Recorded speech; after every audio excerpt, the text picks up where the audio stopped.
Seja muito bem-vinda, muito bem-vindo ao terceiro episódio do nosso podcast Expandindo Mundos. Esse episódio vai ser um pouquinho diferente porque ele é a gravação de uma participação que nós fizemos em um outro podcast chamado Conto e Reconto da Taine Belissa. E nós temos que confessar para você que essa participação foi muito maneira, foi um dos melhores bate-papos que a gente já pôde participar. A Taine ela é jornalista e criadora do podcast Conto e Reconto, que tem a proposta de ser uma pílula de leveza para o seu dia. E por lá ela conta uma história da literatura infantil e conversa sobre os caminhos para onde essa história pode nos levar. E ainda ela amplia o tema, essa discussão, com o quadro de entrevistas que ela chama de Aumenta um Ponto. E foi justamente nesse quadro Aumenta um Ponto que nós fizemos uma super participação. Foi um grande prazer para nós. Inclusive, se você quiser estar escutando essa nossa participação e conhecendo mais do Conto e Reconto, nós vamos deixar o link aqui na descrição. E nesse terceiro episódio a gente vai falar de bastante coisa, vamos falar sobre o porquê a gente deixou esse tudo para trás, como é que a bike apareceu na nossa vida como uma possibilidade, será que a bicicleta é só um pretexto na nossa história para que a gente possa sair e fazer algo diferente? Qual foi o tesouro que a viagem trouxe para nós? E a questão-chave dessa discussão é: será que viajar de bicicleta é para todo mundo? Gustavo, Luciano, muito bem-vindos ao Conto Reconto. Eu estou muito feliz de trazer vocês aqui no nosso 20º episódio, que é um episódio super comemorativo, porque além de ter o número 20, a gente vai falar de novo de sonho, que é exatamente o primeiro tema que eu trouxe no episódio 1. Então, muito bem-vindos e obrigado por estarem aqui no Conto Reconto com a gente. Taine, brigadão por nos convidar. Para a gente está sendo uma honra imensa poder participar desse projeto que se conecta muito forte com a gente também. Eu já apresentei vocês na hora que eu fui introduzir essa entrevista, mas eu queria que vocês falassem um pouquinho mais de vocês, né? Então, eu sou o Gustavo. Eu sou natural do interior de São Paulo, uma cidadezinha chamada Sarapuí, e cresci sempre no interior, era um sítiozinho, e acho que isso foi muito importante para construir a pessoa que eu sou hoje, essa pessoa que busca um contato com a natureza da forma mais harmoniosa possível, e além disso, né, para trazer essa vontade dentro de mim de fazer alguma coisa diferente e conseguir ressoar algo que possa ajudar nesse estilo de vida mais harmonioso mesmo. Eu sou o Luciano. Eu sou natural de Marechal Cândido Rondon, que é região oeste do Paraná, uma cidade de 50 mil habitantes, e vivi sempre no sítio até os meus 17 anos. Depois que daí eu fui para a faculdade, e lá a gente cursou engenharia ambiental, onde eu conheci o Gustavo, e a gente começou a se questionar mais e seguir esses caminhos diferentes que a gente está seguindo hoje, de viajar de bicicleta, de buscar esse contato com a natureza, um pouco de se conhecer mais, né, e pensar nessa relação com o meio que a gente vem tendo. Muito legal. Então a gente tem algo em comum também, porque apesar de eu ter nascido em BH, que é uma cidade grande, né, digamos assim, boa parte da minha infância foi no interior também, assim, de férias. Então, cheirinho de, de curral e pegar leite levar a caneca para eu vou tirar o leite do peito da vaca, bem nesse estilo também. Legal, Eu acho que legal. faz muita diferença para a formação da gente, né? Sim, e traz essa Eu tenho uma proximidade com as coisas que acontecem, né? Com a simplicidade da vida mesmo. Sim, exatamente. Eu tenho uma tatuagem que eu nunca achei que eu ia fazer uma tatuagem, mas eu fiz, é a porteira da casa dos meus avós. Então, é uma porteira em uma árvore. E aí isso me traz realmente boas lembranças. A fazenda dos meus avós nem existe, mas assim, a gente nem vai mais lá, então eu tenho a porteira aqui gravada no meu braço. Isso faz muita diferença mesmo, porque enfim, pra gente que sentiu o cheirinho de roça, nossa, essa parte faz realmente diferença, assim. Acho que só quem teve uma infância como a nossa pra entender, né? Sim.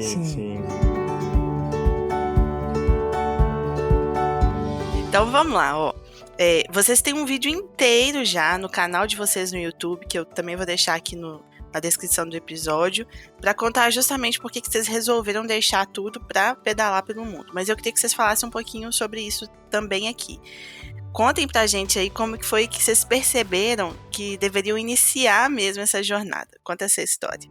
Então, Acho que a gente começou assim, desde a infância, a gente vive dentro de padrões, né? Sempre existiram padrões e a gente sempre admitiu isso como normal. Só que na faculdade que a gente conseguiu perceber, se incomodar e buscar agir por um caminho diferente, né? E o que acho que incomodou a gente foi mais a competição. Às vezes, em alguns momentos, a gente não tinha espaço para essa expressão individual, né? Parece que todo mundo tem que viver da mesma forma. E também, na faculdade, a gente sentia uma distância grande desse universo que a gente estava vivendo com a realidade, a vida real, né? E a partir daí que a gente começou a acreditar mais que poderia fazer uma coisa diferente, que talvez a gente não era obrigado a seguir aquele caminho, por exemplo, que tem uma tendência a seguir a faculdade, já arrumar um emprego, né? Começou a pulsar algo diferente. E foi em 2017 mesmo, quando nós finalizamos o nosso curso, né, de engenharia ambiental, que a bicicleta ela ganhou muita força dentro de nós e ela funcionou como uma ponte.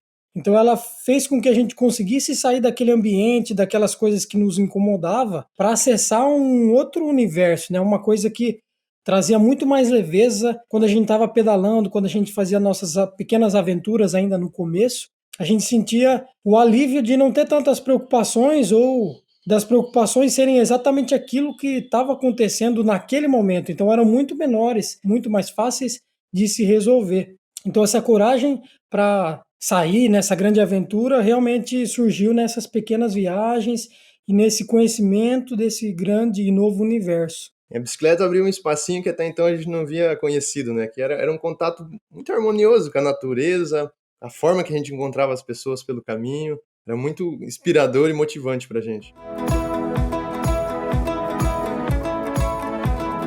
E aí, pelo que eu entendi, a história de vocês, a bicicleta não era uma paixão desde a infância, assim, vocês não pedalavam desde pequenininho, assim, a não ser esse contato da bicicleta que acho que a maioria das pessoas tem, né? Como é que vocês se descobriram ciclistas mais tarde? Vamos falar sobre isso primeiro, depois eu faço outras perguntas, mas como é que foi que a bicicleta entrou na vida de vocês? Foi bem isso mesmo, a bicicleta para nós na infância era como um brinquedo qualquer. Logicamente a gente como criança adorava, né, andar de bicicleta, mas também adorava soltar pipa, adorava brincar com peão, tocar os bichos no terreiro. Mas foi justamente na faculdade que ela ganhou esse espaço, porque na universidade a gente não tem muitos recursos, então a bicicleta entrou como um meio de transporte muito viável, extremamente barato, fácil de fazer manutenção, nos levava para todos os lugares. Tinha uma pegada ecológica também bem forte, porque ela é super amiga do meio ambiente aí. E além de tudo isso, acho que o que mais fez sentido para nós é que ela fazia ou nos obrigava a ir mais devagar. Ela tem a sua limitação, né? Então hoje em dia, com todas essa chuva de informações que a gente tem para todos os lados, a bike de certa forma naquela época nos aterrava, né? Fazia a gente ir mais devagar. Então foi nesse momento que ela foi ganhando espaço para nós. Muito legal, slow vida mesmo, né? Isso, foi bem desse jeito. Ela meio que colocava a gente em outro ritmo para perceber o ambiente, perceber a gente mesmo. E nisso que ela foi conectar com algo diferente, né? E chamar mais a nossa atenção para viver esse lado da bicicleta.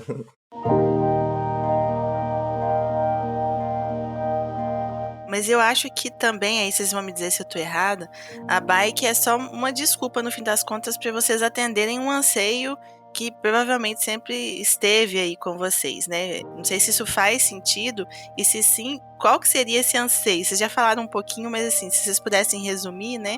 O que a bike traz que responde a esse anseio de vocês?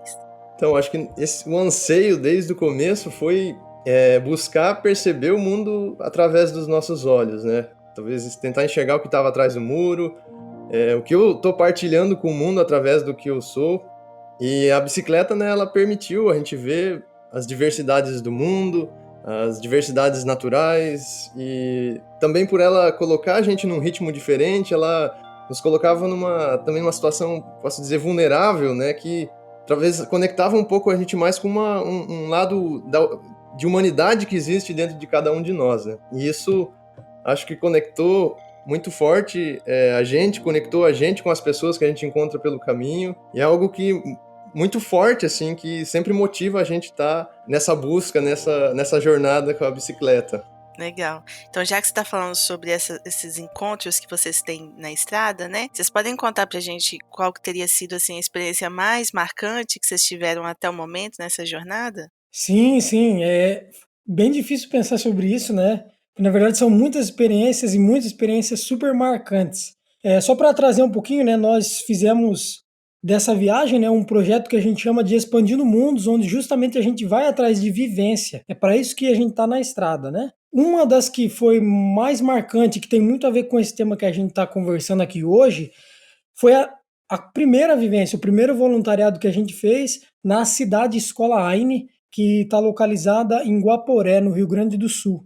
A gente fez 30 dias de voluntariado e é uma escola que eles trabalham com a educação viva e consciente. É um conceito diferente da escola normal que a gente vê, né? Eles como se não tem professor, não tem divisão de turmas por idade, tem apenas um adulto que oferece possibilidades para as crianças, para elas se aprenderem, se desenvolverem a partir das necessidades delas, necessidades individuais delas, né? E assim ir crescendo e se desenvolvendo. E o que mais nos marcou nessa vivência foi que a gente conseguiu, através desse olhar para as crianças que estavam ali naquela escola, mas olhar para a nossa própria criança e perceber que a gente às vezes nos maltratava, né? E isso também fez com que a gente olhasse com mais compaixão para a gente e também para as outras crianças que a gente foi encontrando a partir daí, né? Então, mudamos o nosso olhar para as crianças e entendemos que, na verdade, elas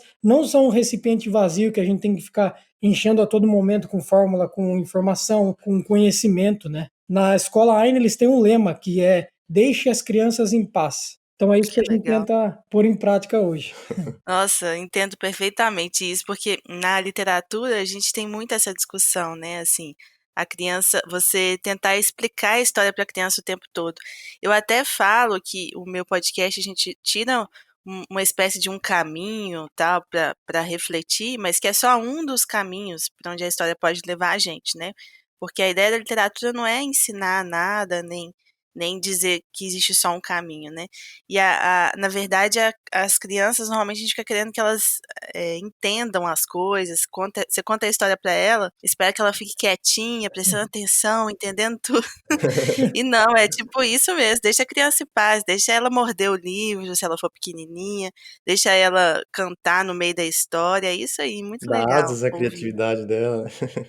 Exatamente, é porque ela ressignifica aquilo de outra forma, né, que às vezes a gente espera muito da criança e, na verdade, ela tem a forma dela de ler, a subjetividade dela, é isso aí, muito Sim. legal. Eu fiquei curiosa, o que que vocês fizeram exatamente com esse trabalho voluntário lá? Esse foi a primeira vivência que a gente chama que fizemos, e essa foi um caminho para a gente tentar se conectar com as realidades que a gente chama, né? Com as vivências pelos lugares que a gente passa. Então, a gente também visitou comunidades, lugares que as pessoas vivem, por exemplo, 15 pessoas compartilhando a mesma casa. Então, a gente começou a sentir experiências diferentes de relações entre as pessoas. No caso da Aine, especificamente, a gente trabalhou de forma indireta, assim, né? A gente não tinha contato com as crianças, mas a gente trabalhava com bioconstrução, trabalhamos com horta e tivemos algumas conversas com os educadores, ou como eles chamam lá, guardiões, onde eles contavam e nos ensinavam bastante sobre esse novo estilo de pedagogia. Legal, é tipo uma escola mesmo na estrada, né, que vocês foram encontrando. Isso. Justamente. A gente às vezes até Muito brinca que a legal. gente parece que tem aprendido de forma muito mais intensa no momento que a gente estudava, né?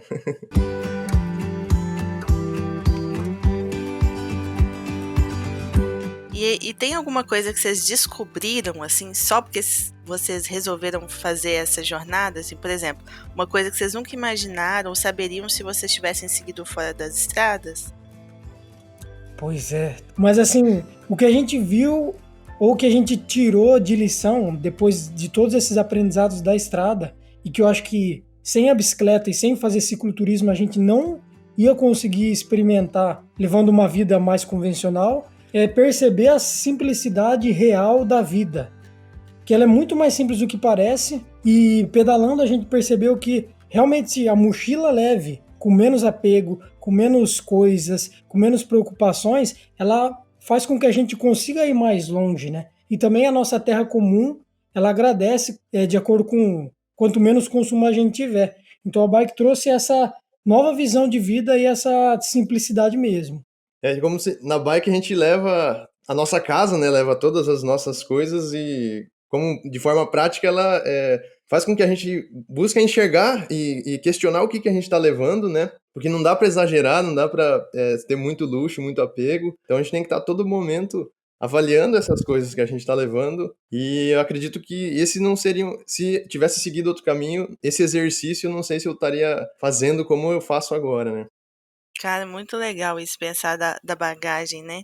Se a gente levasse a vida não exatamente pedalando, porque nem todo mundo vai pedalar, mas como se estivesse em cima de uma bicicleta, né? Com pouca bagagem, muito legal essa metáfora. E o mais interessante é que quando a gente está na estrada, a luta, a batalha é sempre por diminuir alguma coisa, né? Jogar alguma coisa fora, dar para alguém, porque a gente que está subindo, pedalando as subidas e quanto mais coisa, mais difícil. Então é um baita exercício. Nossa, imagina.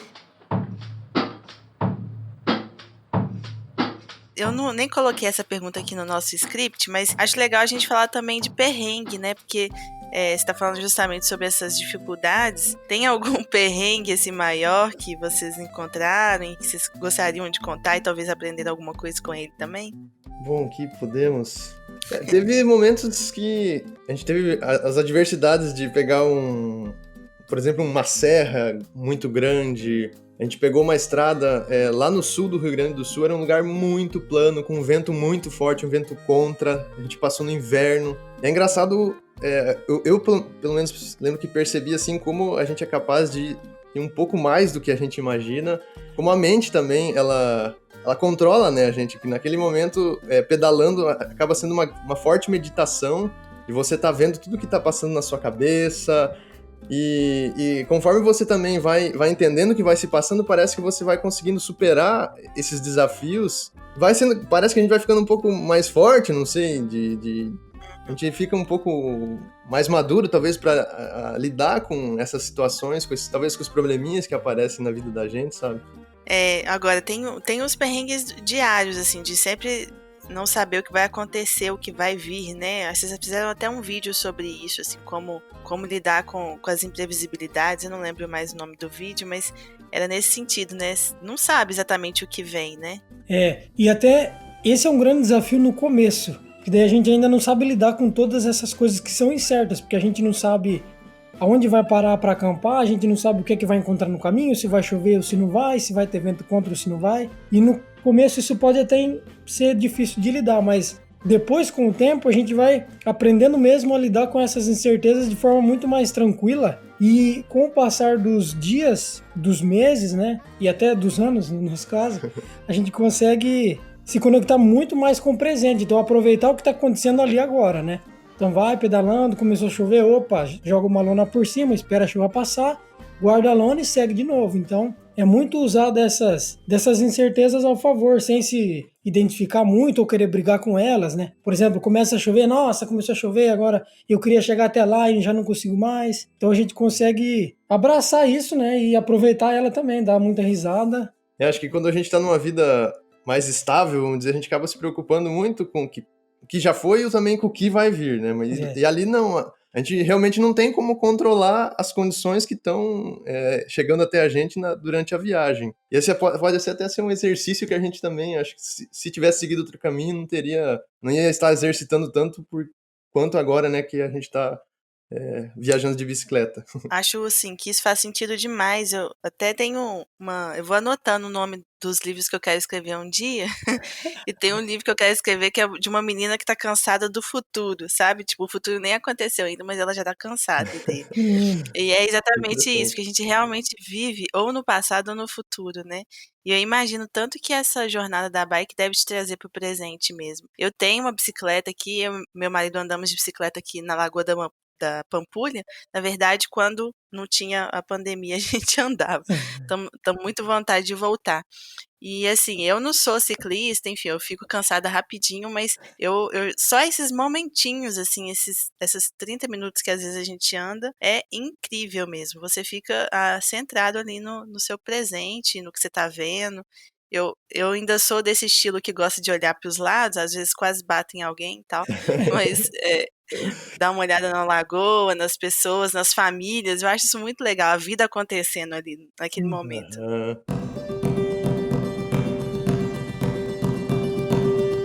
Então, ó, vamos para a última pergunta. Nosso papo tá muito bom e eu queria falar com vocês então um pouquinho sobre essa questão do sonho, né? Porque vocês são um exemplo extremo de quem literalmente largou tudo para viver esse sonho. Mas vocês acham que isso é para todo mundo? Ou existem muitas formas de viver um sonho? Primeiro, né, a gente tem a total certeza de que o sonho é para todo mundo. Todo mundo tem sonho e a gente acha que cada um tem que ir atrás do seu. Mas é aí que vem a diferença, porque para cada um o sonho é um, as condições são uma, as variedades também. Então a gente tem que fazer e seguir esse sonho de acordo com as condições que temos no momento. E a gente só consegue viver assim na máxima potência quando a gente faz aquilo que a gente ama, quando a gente está justamente atrás desse nosso sonho. Então, no nosso caso, para a gente conseguir seguir o nosso sonho, o nosso anseio, a gente usou da bicicleta como uma ferramenta. Mas aí no seu caso aí, né, para você que está nos ouvindo, vai variar. Então, é bem interessante fazer esse olhar para dentro, olhar com bastante carinho e compaixão para si mesmo e ver, opa, como que eu vou fazer para ir atrás do meu sonho? Pode ser de bike também? Nossa, você vai gostar com certeza. Mas se não for, independentemente do meio, vá atrás do sonho, porque isso vai dar muito mais sabor e cor à sua vida. E é isso, a gente pegou a bike, vamos dizer, largou tudo, mas talvez tenha alguém que não precisa largar tudo. Cada um tem a sua maneira, a gente tem que só estar aberto a algum nível de mudança e tem que confiar mais naquilo que pulsa na gente, né? Eu fiz essa pergunta, gente, só pra gente encerrar mesmo, porque, na verdade, eu venho de um âmbito de... Eu sou jornalista, então eu trabalhei nos últimos 6 anos no âmbito de negócios, eu trabalhei no Jornal de Economia, e eu cobria startups, essas empresas de tecnologia, sabe? E aí eu sentava em vários dessas palestras, assim, tipo TEDs, assim. E aí tinha sempre o cara ricaço, assim, que já construiu a empresa dele, que ia pro palco e falava, levanta a bunda da cadeira, vai seguir seu sonho, tal. Eu falava, cara, mas como que faz isso, sabe? É muito fácil pra você, que nasceu numa família rica, falar isso pra mim aqui agora. E aí, inclusive, foi nessa época que eu fiz o episódio 1, Conto Reconto, que eu falo assim, o sonho é um fardo. Então, o sonho é um fardo. Porque se eu tenho que ter um sonho desse jeito aí, ele é um fardo. Uhum. E aí, lá no primeiro episódio, eu falo, não, mas sonho é tudo, cara. Sonho é você ter uma vida feliz lá na sua família, enfim, coisas pequenas do seu dia a dia, né?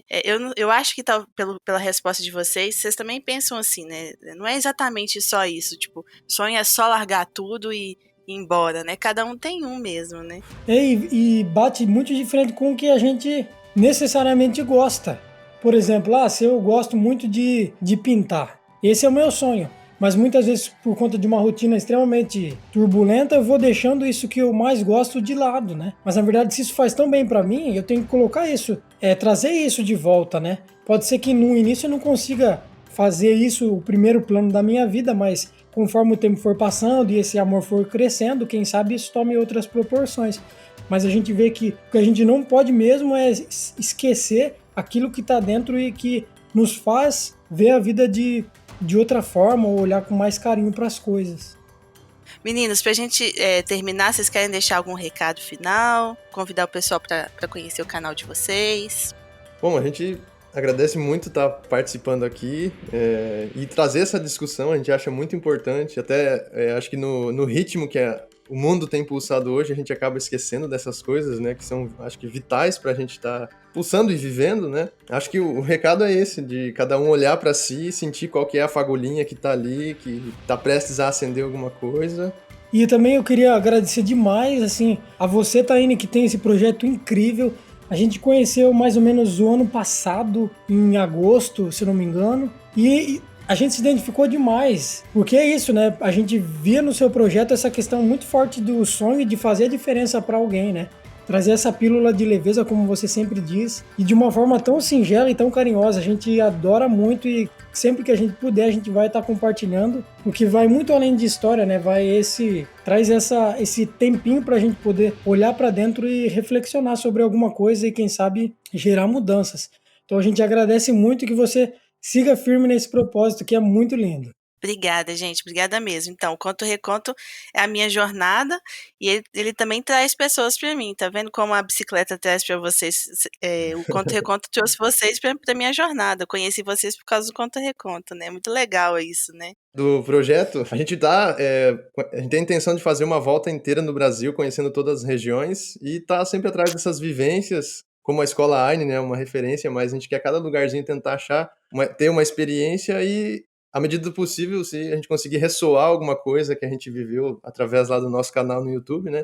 Então fica o convite se alguém quiser acessar, tem bastante vídeos já das coisas que a gente passou. Seria muito legal ter mais pessoas aí com a gente. Meninas, então é isso. Muito, muito obrigada pelo tempo de vocês. E a gente vai se encontrando aí por essas jornadas. Talvez um dia nas estradas, mas na web, enfim, a gente se encontra em algum momento. Com certeza. Com certeza. Muito obrigado. Um abraço para todo mundo. Valeu.